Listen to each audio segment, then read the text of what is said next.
The Acer Aspire Vero takes a markedly different approach to most other laptops on the market, because it focuses on its environmental credentials ahead of other factors, like price or performance. Acer makes a big deal about the Veros, the IV-15-51, recycled materials, for instance, and the firm claims that the box works as a laptop stand after you've removed the machine. Sustainability is a big subject that'll inevitably become bigger, so we won't be surprised if more laptops make more noise in this area, but Acer is one of the first to take the initiative. The model we've reviewed is the more affordable Core i5 specification, and it costs £649 in the UK and $699 in the US, so it's not particularly expensive. Is the Vero a good laptop and good for the environment, though, or does this green machine suffer in real-world use?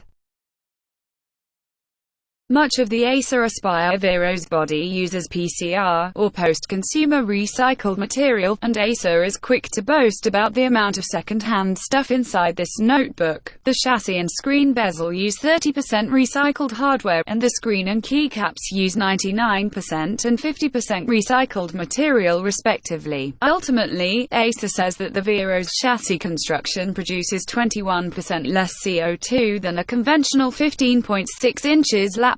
It's not just about the laptop, either. The box uses 85% recycled paper, and the plastic in the packaging is 100% recycled. The box also converts into a laptop stand. That's impressive, and undoubtedly good for the environment. Still, the Vero is not the front-runner when it comes to many of these statistics, even if other companies don't necessarily boast about it. Apple's MacBook Pro laptops have used 100% recycled aluminium since 2018, and many HP Elite Dragonfly notebooks use more recycled materials than the Vero. Acer's machine is not shy about its eco-friendly credentials. A PCR logo is stamped into the wrist rest, so it's not even a sticker you can remove. The lack of paint is another move made to reduce reliance on potentially harmful substances. Instead, the Vero is grey, with a flecked yellow pattern that's reminiscent of cardboard or concrete. It's eye-catching, but won't be to everyone's taste. The Vero has two USB 3.2 General 1 ports and a USB 2.0 connection alongside HDMI and audio outputs.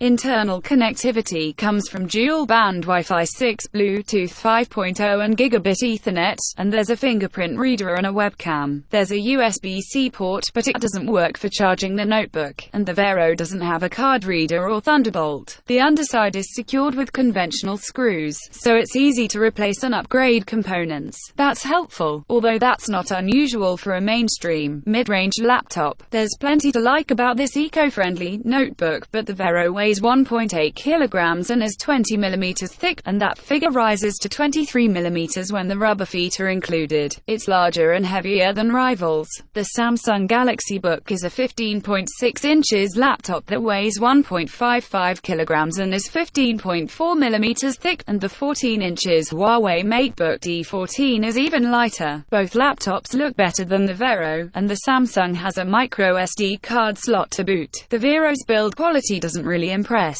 either. There's noticeable movement on the wrist rest and the underside flexes. The plastic above the keyboard is flimsy, and the display is easy to twist. If you want a laptop to last for years, so you can avoid electronic waste, the Acer doesn't inspire huge amounts of confidence.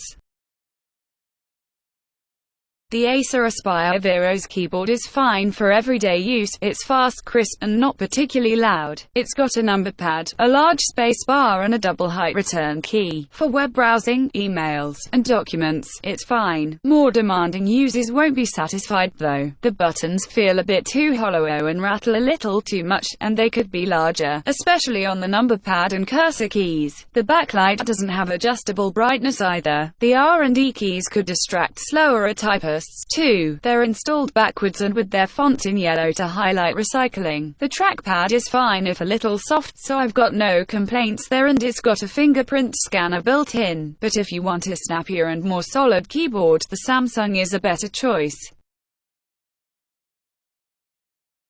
The 15.6 inches panel has a 1920 by 1080 resolution and a matte finish. It's a non-touch IPS display, and it's fine for web browsing and working in Office apps. Delve into benchmarks, though, and the Vero disappoints. The panel's brightness level of 270 nits is only good enough for indoor use. The delta E of 5.16 is average, and the display only renders a paltry 58.1% of the sRGB color gamut. The contrast ratio of 1350 to 1 is better, but that doesn't save this screen. In real-world terms, this panel is dim and underwhelming. It looks washed out and can't produce enough colors to make content look its best. While you can use this display for everyday workloads and watching media, nothing has much vibrancy or nuance. The Aspire Vero isn't alone when it comes to producing pallid images, though. The Huawei suffered similarly. The Samsung has marginally better gamut ability alongside a 325 nit brightness level, so it's noticeably better. The speakers are good enough for media use thanks to ample volume and a crisp mid-range, but they don't have much bass. They fire downwards too, so a sofa or some bedding could see the output muffled. Nevertheless, they're perfectly fine.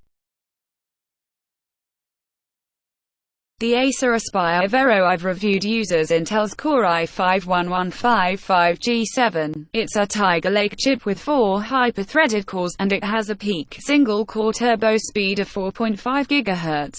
Most mid-range laptops use the i5-1155G7, which is a little slower. Acer's machine uses Intel's integrated Iris Xe graphics, which means you can only play casual games. There's 8 GB of dual-channel memory. In the UK you get a 512 GB SSD, but that capacity is halved in the US. The processor's Geekbench single and multi-core scores of 1446 and 4821 open a decent lead over the more popular i5-1155G7. That's ample pace for any everyday task, whether you want to open all of your Office apps, loads of browser tabs, or a basic photo editing tool. The SSD's read and write speeds of 2347 megabytes per second and 1173 megabytes per second are only average, but they keep the laptop responsive. It's a decent thermal performer, too. It's never loud. The most noise you'll hear is a tiny whoosh of the fan if you really push the internals, and the exterior remain cool, even in stress tests. The Vero's performance might be fine for everyday tasks, but the Core i5 CPU is not perfect. The Acer scored 4,544 in PC Mark 10, about 1,000 points short of this chip's potential best score. In tough multi-threaded work scenarios, the chip only managed a peak speed of 3.5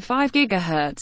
That's 800 MHz short of its multi-threaded boost peak, and it explains the lower PC Mark 10 result. It also means that this laptop isn't suitable for tough creative workloads. The pricier model uses the i7-1155G7, which peaks at 5 GHz, but it's likely to suffer from the same throttling issue. The Samsung and Huawei machines didn't throttle as drastically, so they'll be better with creative workloads. Other options around this price point are the Microsoft Surface Laptop Go and the Honor MagicBook 14. Happily, the Acer gained back some ground in battery tests. The Vero lasted for an impressive 12 hours in a video playback test with the display at 120 nits, and it ran for 7 hours and 18 minutes in a work benchmark. Those results are better than the aforementioned rivals, and you'll get this machine through a day of productivity unless you really push the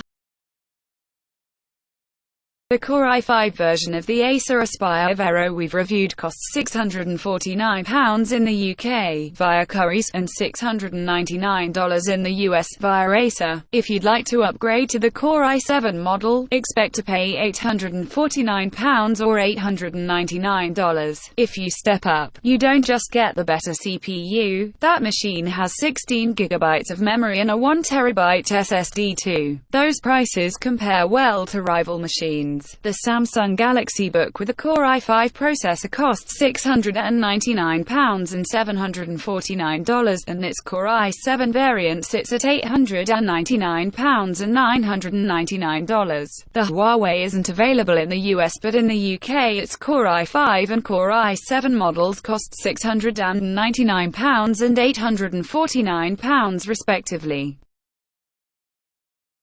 There's hardly anything to choose between the Acer and its rivals at the checkout, but in other departments, it's easier to pick the notebooks apart. The Acer Aspire Vero impresses with its environmental credentials, and it has reasonable battery life, good everyday performance and solid connectivity. It's good enough to handle mainstream computing. Negatively, though, the Vero is thicker and heavier than rivals. Its keyboard feels hollow, the display disappoints, and the components aren't good enough for tough workloads. Its looks will divide opinion, and this certainly isn't the only environmentally conscious laptop on the shelves. The price makes it a viable laptop if you want an everyday machine with an environmental focus.